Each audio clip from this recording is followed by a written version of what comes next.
Assalamualaikum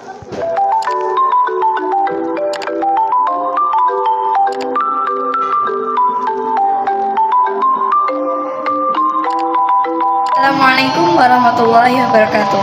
Hai sobat-sobat kalian semua, perkenalkan nama saya Siti Alkomariah dari kelas 12 IPS 3. Di sini saya akan presentasikan bab 1 sosiologi tentang perubahan sosial di dalam masyarakat, mulai dari pengertian, teori, bentuk, faktor, dan penyebabnya.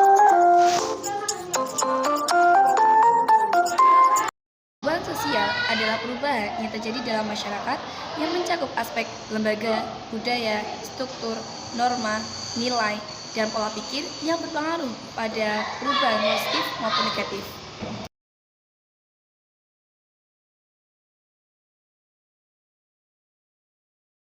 Kemudian saya akan menjelaskan teori-teori perubahan sosial. Teori-teori perubahan sosial ada 4. Yang pertama adalah teori evolusi. Teori ini beranggapan bahwa perubahan sosial membutuhkan waktu yang sangat lama dan panjang, mulai dari tahap primitif, tradisional, hingga ke titik puncaknya, yaitu tahap modern. Contohnya adalah mata pencarian orang purba yang awalnya pada tahap primitif dengan cara berburu, kemudian menemukan api, sampai ke titik puncaknya mereka berhasil menghasilkan makanan sendiri. Yang kedua adalah teori siklus atau berulang. Teori ini beranggapan bahwa perubahan sosial terjadi secara berulang-ulang dan tidak ada titik puncaknya. Contohnya adalah fashion yang kita gunakan mungkin saja sudah menjadi tren di zaman dahulu. Kemudian yang ketiga adalah teori konflik. Teori ini beranggapan bahwa perubahan sosial terjadi karena adanya konflik di dalam masyarakat. Contohnya adalah adanya unjuk rasa di dalam masyarakat. Kemudian yang terakhir adalah teori fungsional atau yang nomor 4. Teori ini beranggapan perubahan sosial terjadi karena adanya rasa ketidakpuasan di dalam masyarakat dan aspek itu dirasa berguna di dalam masyarakat. Seperti contohnya adalah konversasi dari penggunaan kayu bakar berubah menjadi pengguna LPG. Bentuk perubahan sosial. Bentuk-bentuk perubahan sosial ini ada 8. Yang pertama adalah perubahan evaluasi. Perubahan ini adalah perubahan yang membutuhkan waktu yang sangat lama atau panjang. Contohnya adalah mata pencarian suku Kubu di Sumatera. Yang kedua ada perubahan revolusi atau cepat. Perubahan ini adalah perubahan yang sangat cepat dan berdasar. Contohnya adalah revolusi bangsa Indonesia dalam mencapai kemerdekaannya. Yang ketiga ada perubahan yang dikehendaki. Perubahan ini adalah perubahan yang memang atau sengaja dilakukan oleh masyarakat. Contohnya adalah untuk mengatasi populasi di masyarakat, pemerintah Indonesia menanggulanginya dengan melakukan program KB.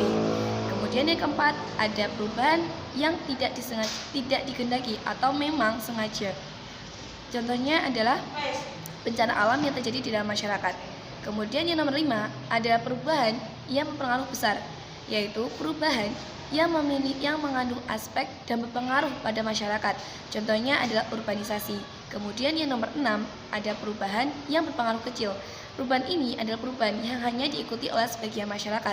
Contohnya adalah cara berpakaian di dalam masyarakat. Kemudian yang nomor 7, ada perubahan proses.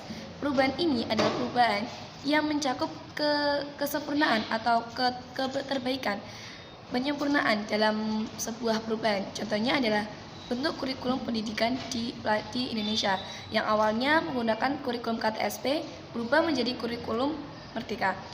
Perubahan struktural. Perubahan struktural adalah perubahan yang mencakup reorganisasi dalam masyarakat. Contohnya adalah perubahan alat-alat pertanian yang awalnya para petani menggunakan atau memanfaatkan tenaga hewan seperti kerbau, sapi, kini berubah menjadi memanfaatkan tenaga mesin. Yang pertama, ada faktor internal yang terdiri dari bertambahnya atau berkurangnya penduduk. Yang kedua, penemuan-penemuan baru yang inovasi.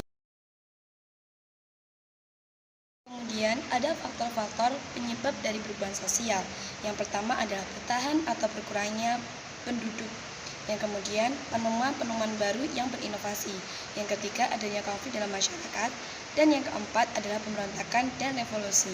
Itu adalah faktor-faktor dari internal, sedangkan faktor dari eksternal ada 3. Contohnya adalah lingkungan alam atau fisik di sekitar manusia. Yang kedua adalah peperangan, dan yang ketiga adalah pengaruh kebudayaan masyarakat lain. Kemudian ada dampak dari perubahan sosial. Yang pertama adalah dampak positif, yaitu adalah timbulnya budaya ilmuwan dan berubahnya nilai dan norma dalam masyarakat. Dan yang ketiga dan yang terakhir adalah terbukanya peluang mobilitas. Dampak negatifnya ada perubahan tingkah laku dalam masyarakat, budaya konsumtif yang semakin besar, dan yang terakhir adalah munculnya konflik sosial vertikal maupun horizontal. Sekian dari saya, jangan lupa like, comment, and subscribe. Sekian, wassalamualaikum warahmatullahi wabarakatuh.